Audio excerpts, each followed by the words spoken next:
l'édito de Djemeldine Benchenouf. Salam alaikum, Azulfillaoun, bonsoir. En France, mais aussi en Europe et dans une moindre mesure un peu partout dans le monde occidental, l'affaire Sansal n'en finit pas de défrayer la chronique, au point de se tailler la part du lion dans le traitement de l'information à un moment où l'actualité politique, l'actualité internationale est très chargée dans ces pays. C'est dire que cette affaire n'est pas comme les autres, que ce n'est pas sur la nature de la violation qui la distingue que se concentre cette mobilisation, dans des logiques non dites, où le diapason est toujours en deçà ou au-delà des Pyrénées. C'est malheureusement et toujours dans ce qu'il y a derrière l'affaire que s'accordent les violons. Et c'est même un truisme que de le dire et de le répéter. Dans cette affaire, les réactions et les déclarations des uns et des autres ont donc supplanté l'affaire en elle-même, devenue prétexte à des chapelles ou d'autres de faire sonner leurs tocsins respectifs.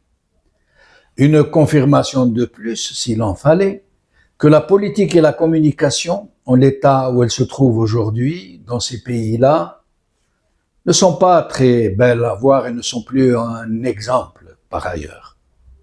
Un vrai cinéma avec des acteurs très doués, des décors en trompe-l'œil et de la musique pour donner le ton. Le problème est que ça marche, parce que la mise en scène est excellente, que le rendu est d'une telle efficacité qu'il ne faut pas être étonné de voir un spectateur indien applaudir à la tuerie des Indiens par les braves et beaux cow-boys blancs sous l'héroïque commandement de John Wayne.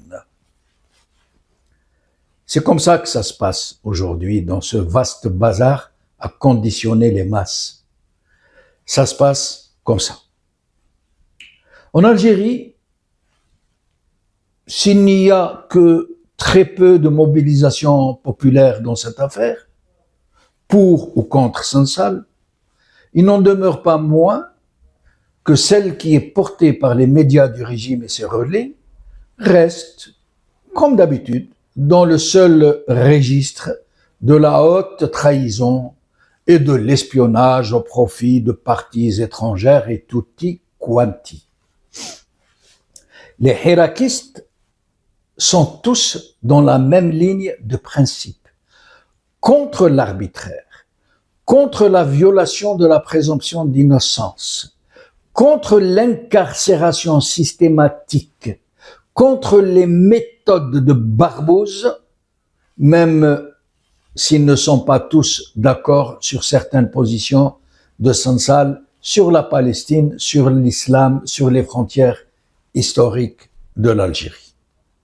Mais ils n'en dénoncent pas moins le sort qui lui a été réservé depuis l'aéroport d'Alger où il a été enlevé.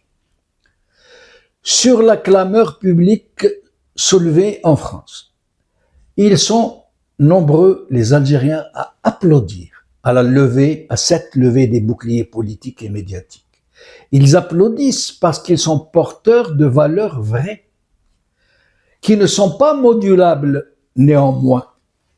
Ils applaudissent parce qu'ils aspirent à une vraie démocratie, une vraie séparation des pouvoirs, une vraie liberté de la presse, à l'inviolabilité du droit et tout particulièrement de la présomption d'innocence. Mais ils restent amers, les Algériens. Ils n'ont pas oublié l'indifférence des politiciens et des médias de ces pays quand il leur demandait de les aider à dénoncer et à combattre ce régime qui les opprime et les tue. Ils n'ont pas oublié que les États, que ces États et ceux qui sont derrière ces États, ont fait en sorte que le carnage qui a été fait des leurs se passe à huis clos. sous le prétexte d'une prétendue raison d'État, qui n'était que connivence en réalité. Un terrorisme pédagogique s'est déployé sans même se cacher, qui a consisté à récupérer puis à manipuler le terrorisme contre les populations civiles, avec le résultat sanglant que nous savons, 250 000 morts de la bouche même de l'actuel chef de l'État algérien. 20 000 disparitions forcées de civils enlevés de chez eux par les forces de l'ordre, supposait-elle.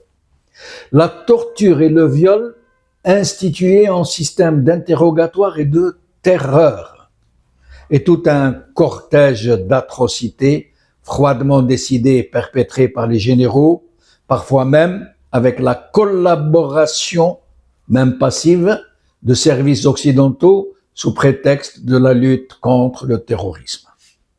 Mais c'était, au niveau des médias, au niveau des politiques, au niveau de la société civile, c'était circuler, il n'y a rien à voir. Raison d'État et même plus puisque les barons algériens du régime et leur clientèle faisaient blanchir le fruit de leur rapine dans les pays occidentaux, qui sont devenus leurs bases arrières.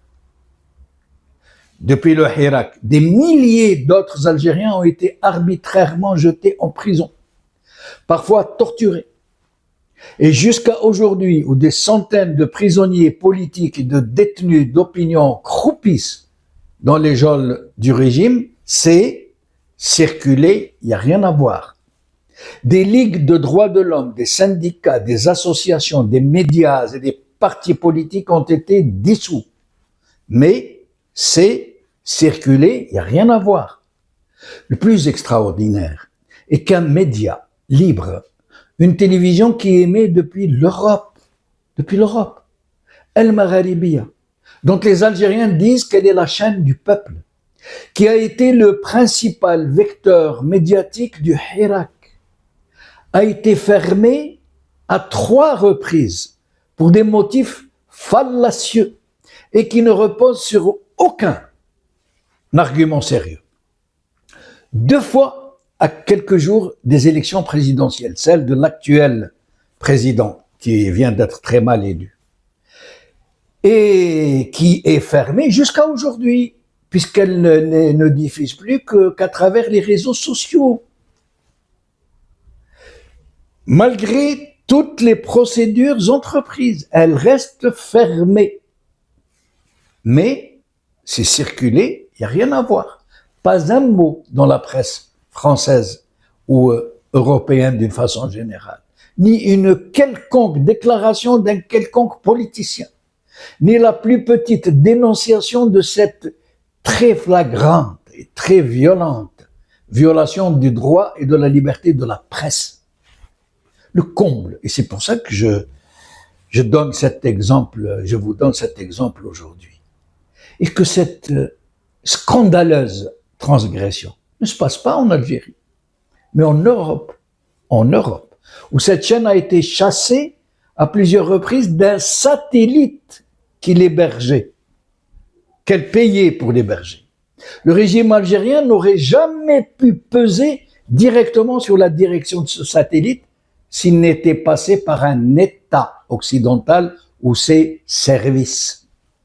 C'est dire qu'entre les belles professions de foi et la dure réalité, il y a un monde.